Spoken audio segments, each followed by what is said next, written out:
Hello guys, good morning. Ako na gid ning ipaila-ila sa inyo, no? Kining glutamine prime. Okay mga friend, unsa ba ang mga ingredients niini?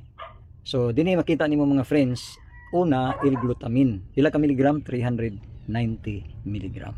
Ikaduha nga ingredients niini L-arginine, 60 miligram.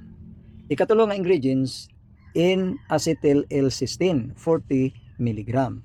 Ang ikaapat na ingredients, doon na ni siya alpha lipoic acid. Pila ka miligram? 15 miligram. Ang ikalima nga ingredients, L-alanine L-glutamine. Pila ka miligram? 10 miligram. O ang ikaunom nga ingredients, doon na ni siya transfer factor, TF cow colostrum nga 5 miligram. So kini nga mga ingredients gisulod ni sa usa ka kapsul. Kining inyong higala mga friends, nag-take ni ini before breakfast duha ka capsule. So mga friends, ang sulod ni ini nga buti is 180 capsules. So kung mag-take ka ni ini og 2 capsules per day, so 2 times 30, 60.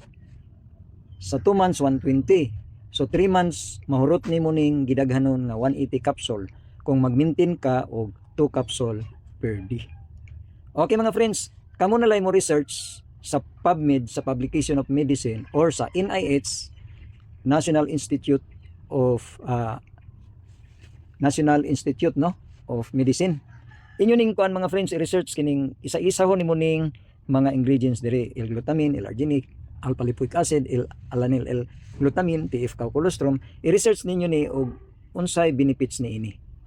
Kay do naman na maligya karon, glutathione, glutamine, pero wala sa guli ini mga friends. Unsay may tabo kung usa lang ang ingredients. So ma-search ninyo ni mga friends. For your info, approved ni sa FDA, dili lang FDA Philippines, FDA sa kapin sa 90 ka mga nasod, approved ni siya. Og kini gigama didto sa Estados Unidos, no? Okay mga friends, dinhira kita kutob sa atong Kulakabildo nining buntaga.